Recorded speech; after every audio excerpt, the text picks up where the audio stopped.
Hello dear students, आज हम पढ़ेंगे आपकी क्लास 6 की साइंस की बुक से chapter number 5 sorting materials into groups. कि हम किस तरीके से जितनी भी हमारे जितने भी पदार्थ हैं या जितनी भी वस्तुएं हैं उनको ग्रुप्स के अंदर कैसे डिवाइड कर सकते हैं।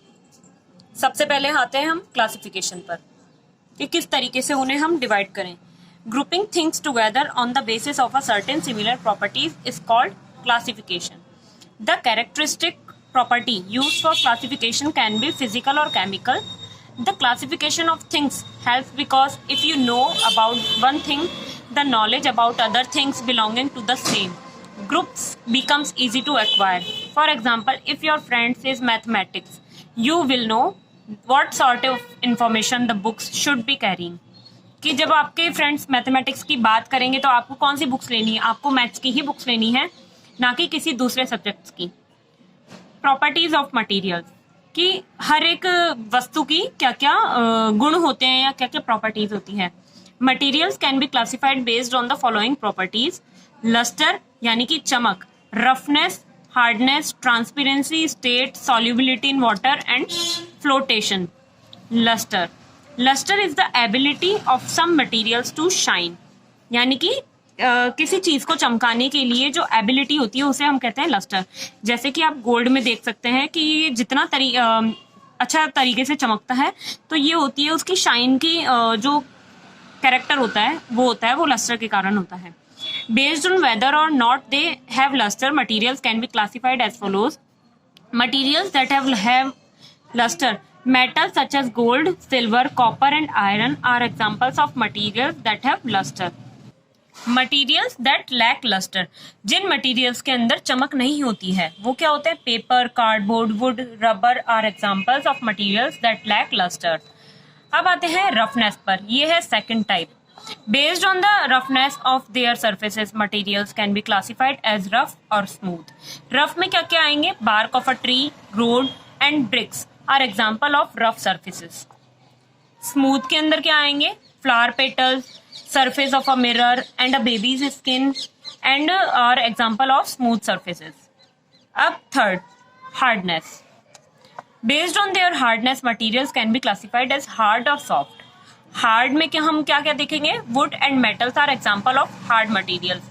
आप डायग्राम में देखें वुड का डायग्राम जो है। अब आते हैं सॉफ्ट पर। Cotton and sponge are examples of soft materials. अब फोर्थ है ट्रांसपेरेंसी, यानी कि पारदर्शिता किन वस्तुओं में होती है। Based on the amount of light that can pass through them, materials can be classified as transparent, translucent and opaque. Transparent materials that allow light to pass through them are called transparent. For example plane glass, water and air, कि जिसमें से हम किसी भी दूसरी चीज को देख सकते हैं। अब होंगी translucent, materials that allow light to pass through them partially are called translucent. For example oiled paper and certain plastics, कि हम उन पर थोड़ा देखते हैं तो हमें अपनी एक परछाई सी देखने को मिलती है, लेकिन वो बिल्कुल क्लियर नहीं होती है। Opaque materials that do not allow light to pass through them are called opaque. For example wood and metals. आप इस डायग्राम को अगर देखेंगे तो आपको इसमें तीनों ही चीजों के बारे में पता चल जाएगा जो ट्रांसपेरेंसी दर्शाती हैं। वुड जो होगी वो होगी ओपेक, क्योंकि उसमें से हम किसी चीज को नहीं देख पाएंगे। ऑयल्ड पेपर वो होगा ट्रांसल्यूसेंट, यानी कि हम थोड़ा बहुत उसमें देख सकते हैं। जबकि प्लेन ग्लास क्या होगा? ट्रांसपेरेंट होगा, जिसमें से हम सब कुछ देख सकते हैं। अब आती है state. Based on their state, materials can be classified as solid, liquid और gases. सबसे first state हम देखते हैं solid. All solids have the following characteristics. They have a definite shape and volume. They cannot be compressed easily. The particles they are made of are packed very tightly. Examples क्या हैं इसके? Gold and wood. ये होंगे solid के examples. Liquids. All liquids have the following characteristics. They have a defined volume but no definite shape. They take the shape of the container they are poured in. They can be compressed more easily than solid. The particles they are made up of are not so tightly packed as in solids. आपको first में मैं बताऊं कि ये definite shape में नहीं होते हैं, क्योंकि जो ये इसको जिस बर्तन में हम डालते हैं लिक्विड को, वो उसी की साइज ले लेता है।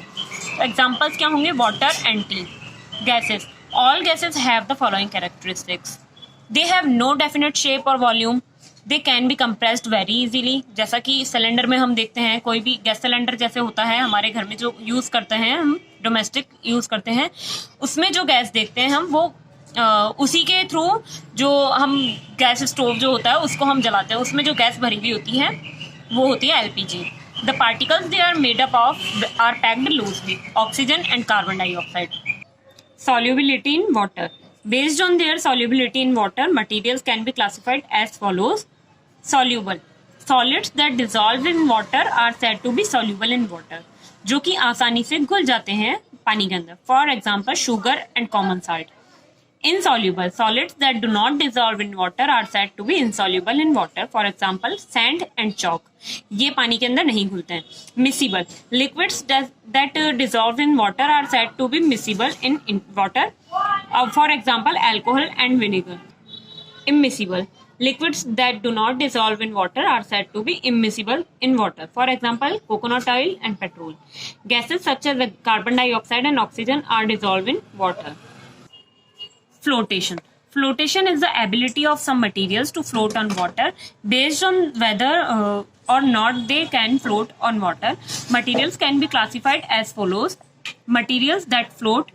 Wood and plastics are examples of materials that float on water. Materials that sink. Rock and metals are example of materials that sink in water. यानी कि वो पानी के अंदर डूब जाती हैं, और जो प्लास्टिक और वुड है वो पानी के ऊपर तैरती रहती हैं। तो आपका ये जो चैप्टर है, चैप्टर नंबर 5, सॉर्टिंग इन ग्रुप्स, तो ये आपके आज फिनिश हो गया है। अब इसके हम लोग क्वेश्चन आंसर करेंगे इसके बाद में। तो आप सबसे पहले जाइए, इस वीडियो को लाइक कीजिए और शेयर कीजिए अपने फ्रेंड्स के साथ में, और सब्सक्राइब कीजिए इस चैनल को और press the bell icon. Thank you.